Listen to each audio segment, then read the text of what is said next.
প্রত্যেক দিনকার মতো আজ সকালেও যামিনী দেবী এবং তার বৌমা রুচির মধ্যে ঝামেলা অশান্তি বেঁধেছিল। যামিনী দেবী বাথরুম থেকে চিৎকার করতে করতে বের হন এবং বলেন, তোমার কি কোনো কাণ্ডজ্ঞান নেই? তুমি আমাকে মারার জন্য এসব প্ল্যান করছো, তাই তো? আমার ছেলে এসব কিছুই দেখতে পায় না। আরে বাবা, কি এমন জাদু করেছে এই মেয়ে যে তুই কারোর কথা শুনতে রাজি নয়? মা, কি হয়েছেটা কি বলুন তো? সকাল সকাল আপনি এইসব কথাবার্তা শুরু করে দিয়েছেন। সমস্যাটা কি সেটা বলুন না, এত চিৎকার করার কি আছে? তুমি জানো গত কয়েকদিন ধরে আমার ঠান্ডা লেগেছে, গলা ফুলে আছে, তাও তুমি বাথরুমে ঠান্ডা কনকনে জলের ব্যবস্থা করে রেখেছো। আমি কোথায় জলের ব্যবস্থা করলাম? বাথরুমে তো কোনো জল ভরে রাখা নেই। বাবা না হলে আপনার ছেলে রেখেছে কিনা আমি জানি না, আমি অন্তত রাখিনি। এভাবে অন্যের ঘাড়ে দোষ দিও না বৌমা। আমি জল ভরে রাখার কথা বলছি না, শাওয়ারের জল এত ঠান্ডা কেন সেটাই বলছি। সত্যি মা, আপনি এমন অবাস্তব কথা বলেন না যে কোনো মানুষ শুনে অবাক হবে। শাওয়ারের জল আসে উপরে ট্যাঙ্কি থেকে, আমি কি গরম জল তৈরি করে মিশিয়ে রাখবো? আর আজ প্রথমবার আপনি শাওয়ারের জল ইউজ করছেন না? আপনি জানেন সকালবেলা জল ঠান্ডা হয়। শুধু শুধু এসব দোষ আমার ঘাড়ে দেবেন না তো। শাশুড়ি বৌমার চিৎকার শুনে ছেলে প্রবীণ এবং শ্বশুর মশাই জগদীশ বাবু সেখানে আসেন। কি হয়েছে মা, এত চিৎকার করছো কেন? আরে বাবা, সকালের খবরের কাগজটা শান্তি করে পড়তেও দেবে না নাকি? কি এমন হয়ে গেছে যে এইভাবে চিৎকার শুরু করেছো? আশেপাশের লোকজন আমাদের দিকে হাঁ করে তাকিয়ে আছে। এটা আমার বাড়ি না থিয়েটার মনে হচ্ছে? এইসব কথা আমাকে না শুনিয়ে তোমার ছেলেকে শোনাও। কোন বাড়ি থেকে কোন বংশের মেয়ে তুলে এনেছে সেটা ওই জানে।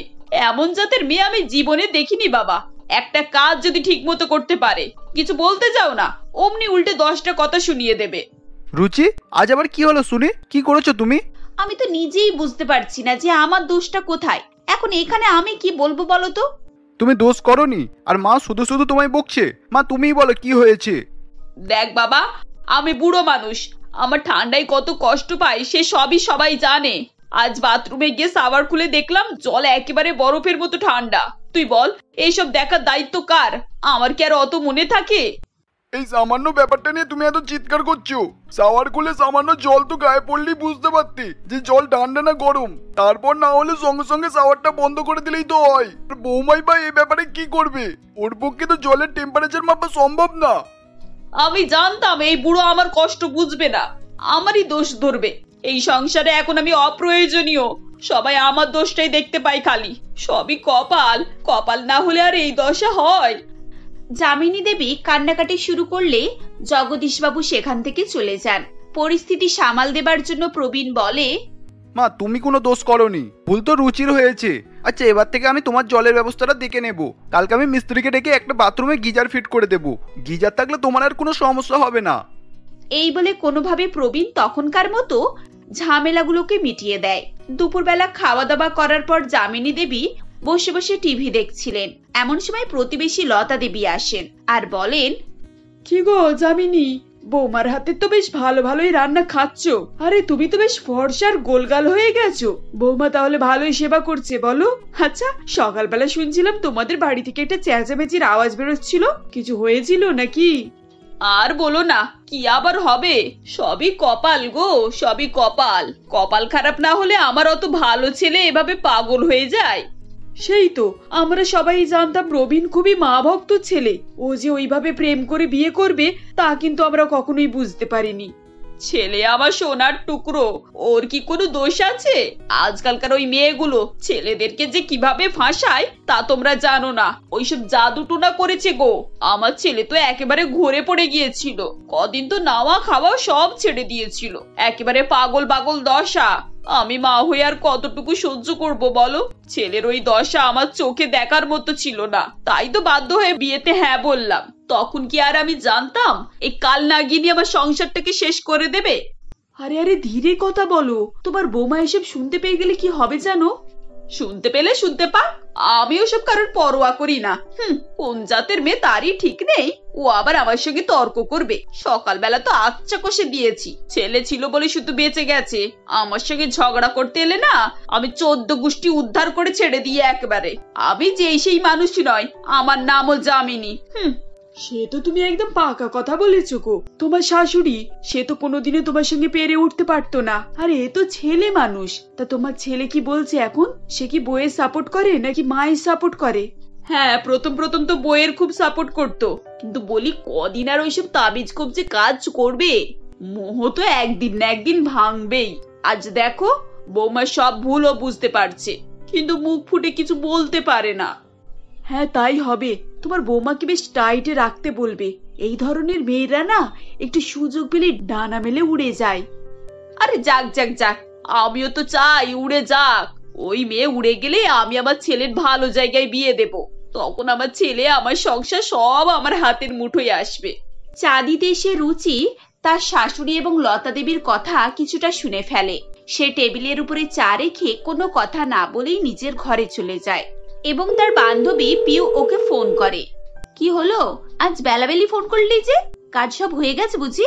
দূর দূর, সকাল থেকে যা সব কীর্তি চলছে না, কাজ করতে আর কার মন যায় বলতো? আমার শাশুড়ি মা, উনি যে কোন জগতের প্রাণী আমি বুঝতে পারি না। সেই সকাল থেকে অশান্তি শুরু করেছে। এখন তো পাড়া প্রতিবেশীর মেয়েদেরকে ডেকে ডেকে সেই সব গল্প বলছে। ওনার সমস্যাটা কি আমি এখনো বুঝতে পারলাম না জানিস।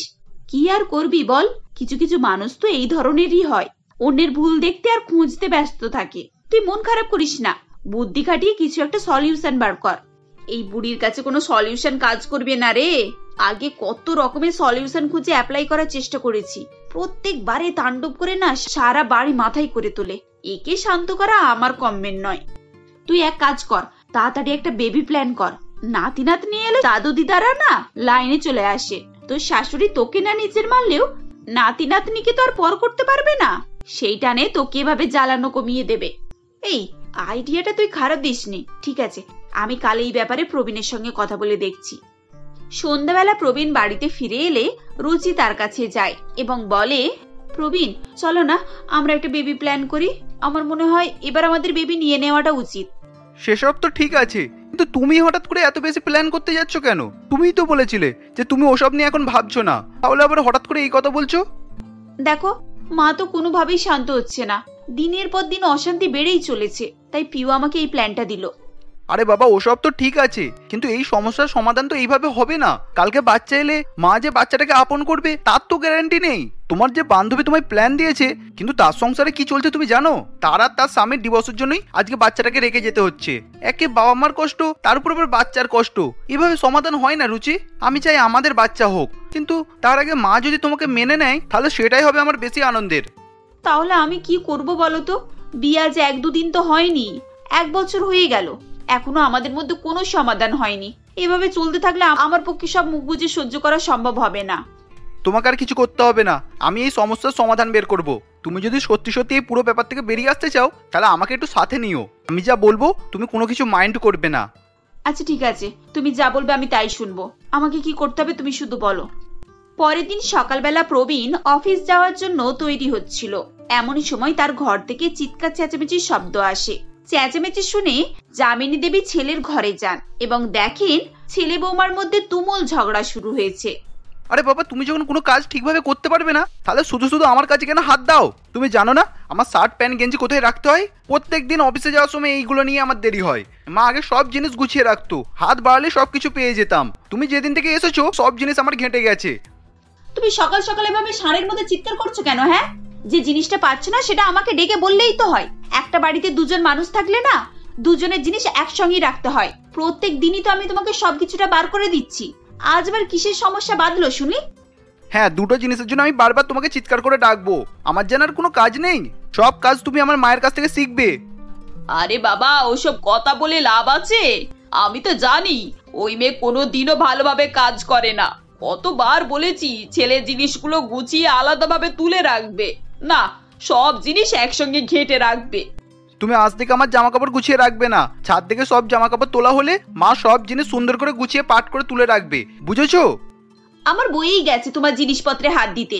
ভালোই হয়েছে, তুমি তোমার জিনিসপত্র সেপারেটে রাখবে, আমি আর কোনো ঝামেলা চাই না। ছেলে বৌমার এই ঝামেলা ঝগড়া এবং ছেলের নিজের উদাহরণ দিয়ে বউকে কথা শোনানো, এই সব ব্যাপার যামিনী দেবী উপভোগ করছিলেন।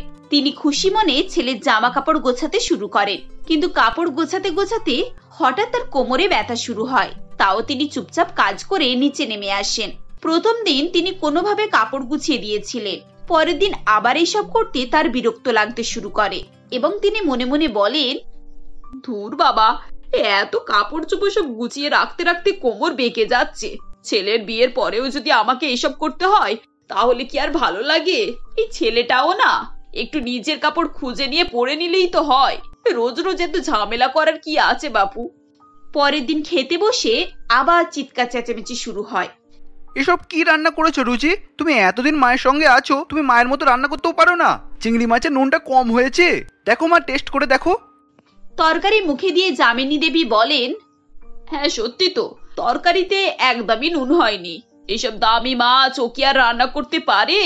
কোথায় নদীর চুনো মাছ খেয়ে অভ্যাস, বড় বড় চিংড়ি ইলিশ কোনোদিনও খেয়েছে না দেখেছে? তরকারি তো বেশ ভালোই হয়েছে, নুনও ঠিক আছে। তোমরা শুধু শুধু বৌমার দোষ ধরার চেষ্টা করছো।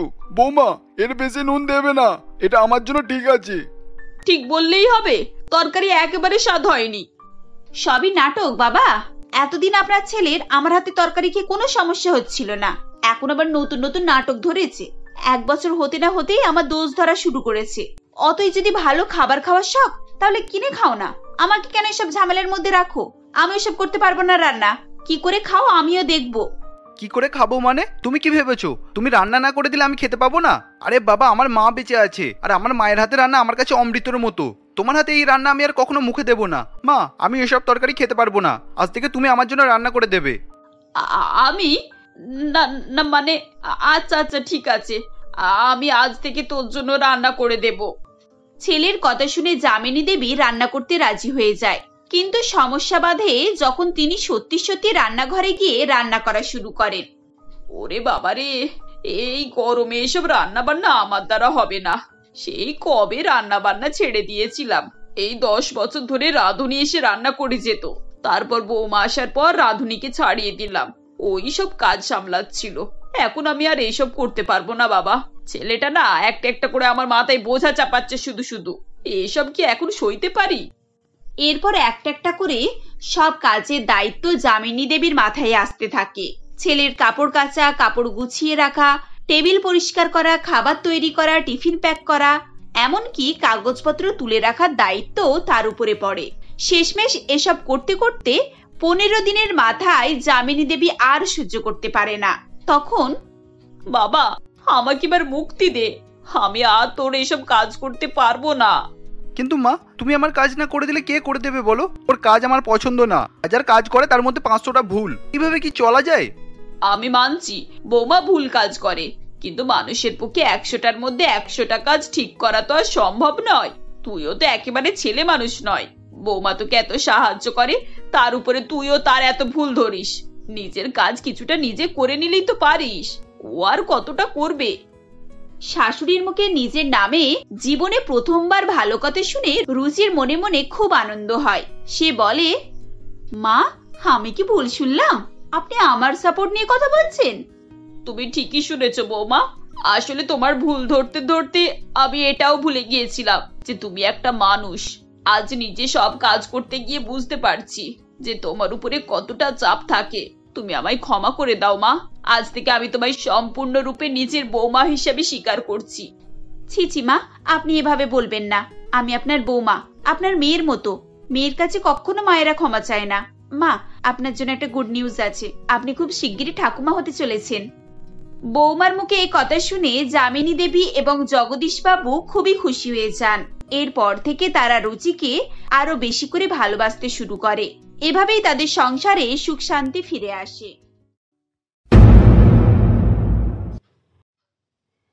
অনুপমা দেবী খুবই ধনী জমিদার পরিবার থেকে ছিলেন এবং সে তার একমাত্র ছেলে বিকির সঙ্গে তাদের মথুরাপুর জমিদার বাড়িতেই থাকতেন।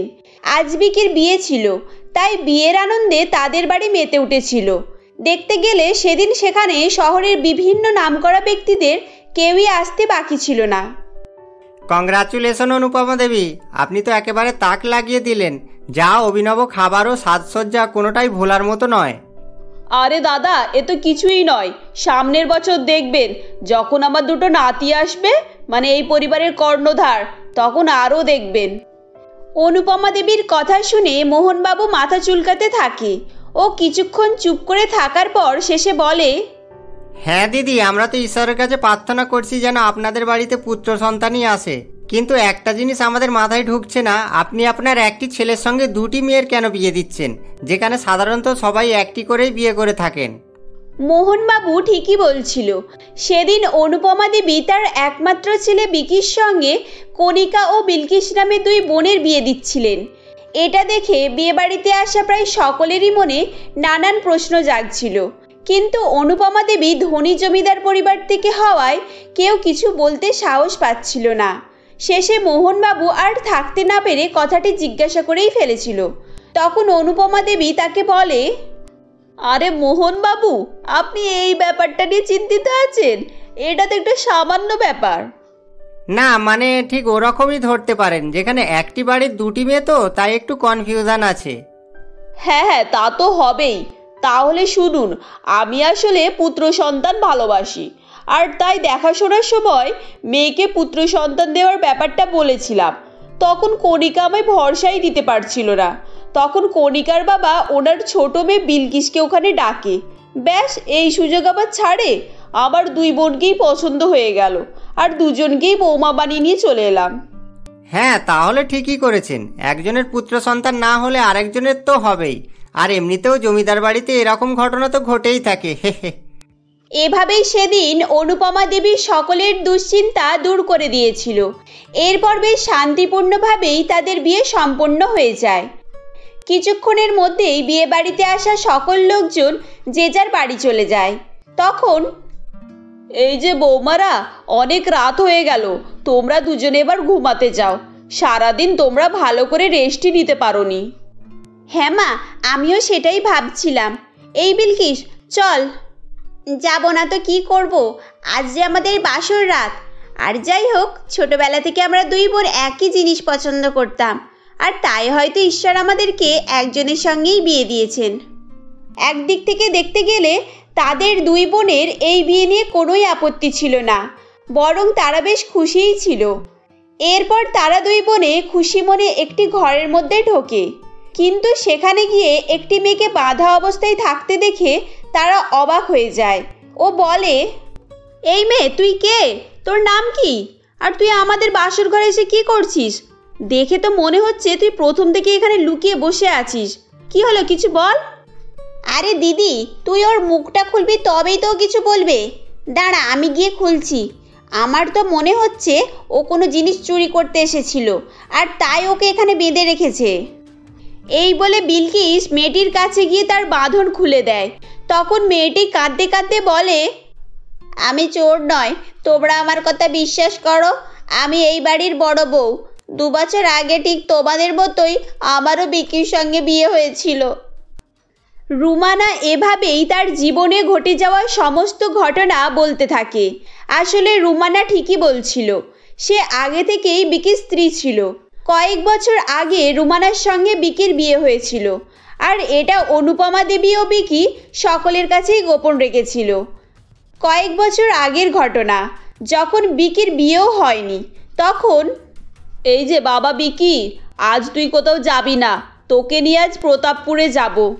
কেন মা, তুমি একাই যাও না? তুমি তো প্রতাপপুরের রাস্তা ভালোভাবেই জানো, আর না জানলেও আমাদের ড্রাইভার তো আছেন, ওনাকে বললেই তো তোমায় নিয়ে চলে যাবে। আরে বাবা, এটা আমার একার কাজ নয়, সঙ্গে তোকেও যেতে হবে, বুঝেছিস? আসলে আমি তোর বিয়ে দেওয়ার কথা ভেবেছি, আর জানিস তো যার বিয়ে তাকে তো সঙ্গে করে নিয়ে যেতেই হবে।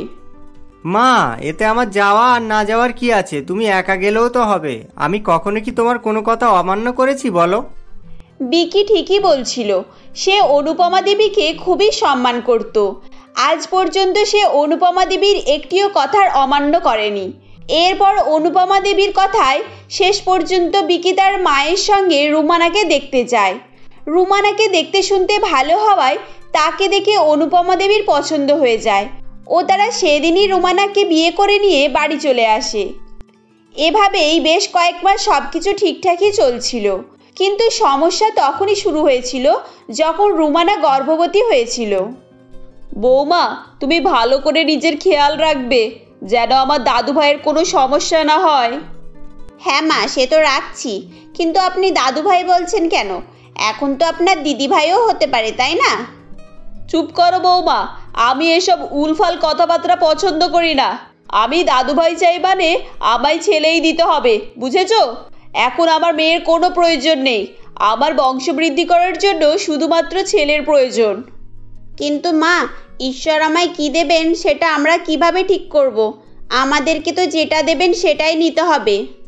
তারা যখন কথাবার্তা বলছিল ঠিক তখনই সেখানে বিকি আসে। ও সে সব কিছু শুনে রুমানাকে বলে, এই তুই চুপ কর, আর এরকম অশুভ কথা কখনোই বলবি না, বুঝেছিস? এখন আমার মা যেটা চাইবেন সেটাই হবে। মা ছেলের কথা বলেছে মানে তোকে ছেলেই দিতে হবে, বুঝেছিস? তুই চুপ কর, তোকে কিছু বলতে হবে না, যা বলার আমিই বলছি। তাহলে ঠিক আছে বৌমা, তুমিও দেখে নিও, আমি ঈশ্বরের দেওয়া জিনিস ঈশ্বরকে ফিরিয়েও দিতে পারি। অনুপমা দেবীর মুখে এরকম কথা শুনে রুমানা খুব ভয় পেয়ে যায়। অনুপমা দেবী ছেলে চাইছিল এটা সে বুঝে গিয়েছিল, কিন্তু মেয়ে হলে তার সঙ্গে কি করবে সেটা সে বুঝতে পারেনি। এভাবেই চিন্তা ভাবনার মধ্যে দিয়ে 9 মাস কেটে যায়। অবশেষে রুমানার ডেলিভারি হওয়ার সময় হয়ে আসে। এমনই একদিন প্রসব যন্ত্রণা শুরু হওয়ায় তাকে হসপিটালে ভর্তি করা হয়, কিন্তু দুর্ভাগ্যক্রমে রুমানার মেয়ে হয়েছিল। রুমানা এগুলো বলতে বলতে তার চোখে জল চলে এসেছিল, তাই সে কাঁদতে কাঁদতে বলে, তোমাদেরকে হাত জোড় করে বলছি, তোমরা এই বাড়ির বউ হয়েও না, কারণ এরা মানুষ নয়। আমার চোখের সামনে আমার বাচ্চাকে এরা জঙ্গলে ফেলে দিয়ে এসেছে। আমি হাজার অনুরোধ করা সত্ত্বেও আমার একটাও কথা শোনেনি। তারা যখন কথাবার্তা বলছিল ঠিক তখনই বিকি ও তার মা অনুপমা দেবী সেখানে চলে আসে। ও তারা রুমানাকে কাঁদতে দেখে বলে, ও তাহলে তুই স্টোর রুম থেকে পালিয়ে এখানে চলে এসেছিস, আর আমরা তোকে সারা বাড়িতে খুঁজে বেড়াচ্ছি। এই বিকি, আর কথা বাড়াস না, এই কালমুখীকে এখান থেকে এক্ষুনি নিয়ে যা, না তো এর ছোঁয়া তোর বাকি দুটো বইয়ের উপরেও পড়ে যাবে। হ্যাঁ নিয়ে তো যাব, কিন্তু এবারে একে এমন জায়গায় পাঠাবো যে এ দ্বিতীয়বার চাইলেও এই বাড়িতে ফিরে আসতে পারবে না। এই বলে বিকি রুমানাকে ধরতে যাবে কি ঠিক তখনই কণিকা বলে, দাঁড়ান, যেখানে আছেন ওখানেই দাঁড়ান। এতদিন আপনারা রুমানা অসহায় বলে ওর উপরে অনেক অত্যাচার করেছেন, কিন্তু এখন আপনাদের অত্যাচারের দিন শেষ হয়ে গিয়েছে। হ্যাঁ দিদি, তুই ঠিকই বলেছিস। আজ এই রুমানাদির জন্যই আমরা অনেক বড় ভুল হওয়া থেকে বাঁচলাম। আমাদের তো সেদিনই বোঝা দরকার ছিল, যেদিন এরা এদের নোংরা শর্ত রেখেছিল। এদের মতো পাপী লোকজনদের আইনত ব্যবস্থা নেওয়া উচিত। এই বলে কণিকা ও বিলকিস রুমানাকে নিয়ে থানায় যায় এবং সেখানে গিয়ে তারা সমস্ত ঘটনা বলে। সব কিছু শোনার পর পুলিশ অনুপমা দেবী ও বিকিকে ধরে নিয়ে চলে যায় এবং অপরাধের দায়ে তাদের শাস্তিও হয়। এই ঘটনার ফলে একদিকে রুমানা যেমন তার ন্যায্য বিচার পেয়েছিল, ঠিক তেমনি কণিকা ও বিলকিসও তাদের সঙ্গে ভুল হওয়া থেকে বেঁচে গিয়েছিল। বন্ধুরা, আজকের আমাদের গল্প তোমাদের কেমন লাগলো কমেন্ট করে জানাও। গল্পটি ভালো লাগলে লাইক করো ও তোমাদের বন্ধুদের সঙ্গে শেয়ার করো। আর যারা আমাদের চ্যানেলে নতুন তারা অবশ্যই সাবস্ক্রাইব করে আমাদের পাশে থেকো। ধন্যবাদ।